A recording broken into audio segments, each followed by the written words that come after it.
हैरान बशे چې د انډیا کرکټ بورډ دی حرکت نه خبر شي. انډیا کرکټ بورډ همیشه د بل کرکټ ټیم او د بل کرکټ بورډ خپې واخلي دي. انډیا کرکټ بورډ همیشه دا کوشش کوي چې کم طاقتور ټیمان دي چې هغه کمزوري کی، لکه ساوث افریقا، استرالیا، انګلند کوشش کوي چې هغه کم خخه کلاډیان هغه د ټیم نه بهر کی، د پیسو آفر ولا کوي، د آی پی ایل دغه ټو کانټریکټ آفرونه ولا کوي چې ته د خپل بورډ نه استعفا واخلا او د آی پی ایل تراشه موږ به تعالی دومره میلیونز اف ډالر درکو. اوس دغه آفر چې کوم دی استرالیا یو دوه کلاډیانو ته شوی دی د انډیا کرکټ بورډ د طرفې چې دا آفر مخکې هم شو، خو اوس یو ځل بیا دا هایلایټ شوی دی. کوم کلاډیانو ته د انډیا چې کوم اهم غټ کلاډیان دي چې کوم د انډیا نه سوري د استرالیا د ټیم چې کوم غټ کلاډیان دي، پیټ کامنز او ټریویس هیډ. پیټ کامنز د استرالیا کپتان دی، تاسو له معلومه ده چې انډیا نه په انډیا کې ورلد کپ ګټلو، د ورلد کپ فائنل ته ګټلو 2023 ون ډے ورلد کپ چې کوم دی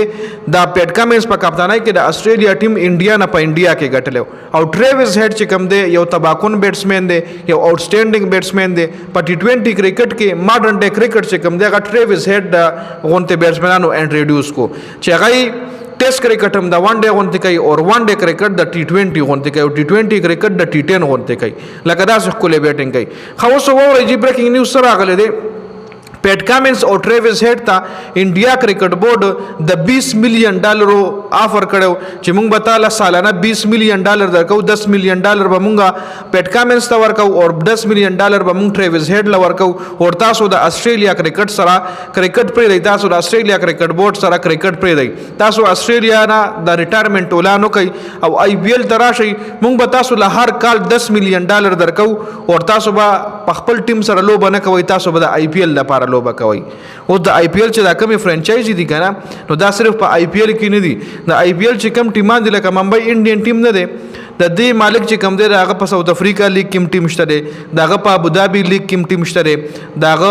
داسې دوه درې نور لیګونه چې هغه کې هغه ټیمان شته دی. نو صرف آی پی ایل کې نه، اوس لکه دا پیټ کامنز دی دا ممبئی انډین ځان سره وایي شنو دی به ځان سره په آی پی ایل کې ملوبای، دی به ځان سره ګلوبل چې کوم لیگ دی کې به ملوبای، دی به ځان سره دوبۍ لیگ کې ملوبای، دی به ځان سره ساوث افریقا لیگ کې ملوبای. لکه مطلب دا کلاډي بردای شي لکه وای نه چې تاسو سره پټیکا خونه مېشته، نو دی دا کلاډیان پټیکا باندې اغشتل چې تعالی موږ د کال لس لکه 10 میلیون ډالر درکو، ته خپل بورډ سره کرکټ پرې دا خپل بورډ نه د ریټایرمنټ اعلان وکا، راځه انډیا کې اوسې کې چیر چرتا تعالی موږ 10 میلیون ډالر هر کال درکو. خو د استرالیا چې کم کلاډیان د استرالیا میډیا مطابق چې دغه دواړو کلاډیانو د انډیا د آفر ټوکراو کړی دی او انډیا ته ویلي چې دا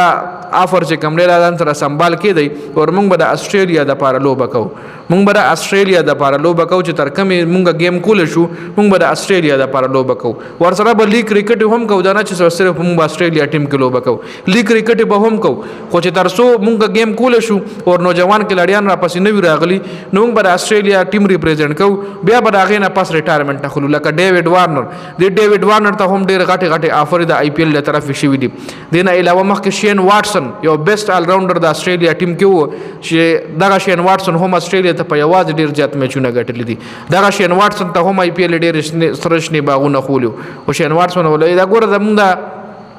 انګریزان چې کوم دي د دومره پاسانه خپې نه خوېږي، د دومره پاسانه پیسو غلامان کیږي نه، د دومره پاسانه خپل ضمیر نه خرڅي. د انګریزان کلاډیان دا ډېر وفادار وي، غوري دا خپل په قوم سره خپل ټیم سره وفا کوي. اوس د ساوث افریقا یو څه کلاډیانو ډېر زر اچانک ریټایرمنټ اعلان وکړو، نو زما هم دغه شک راځي چې دی کې به هم د انډیا سره څه چال وي، د انډیا کرکټ بورډ به دی له هم آفرې کړي وي، لکه ډېر ښه بیټسمنانو او اچانک د ریټایرمنټ اعلان وکړو د ټي 20 نه. خیر دا خو مکمل اپډیټ شو، د دې حوالې سره د ستاسو سره د خپل قیمتي رای موږ سره په کمنټ کې ضرور شریک کړئ.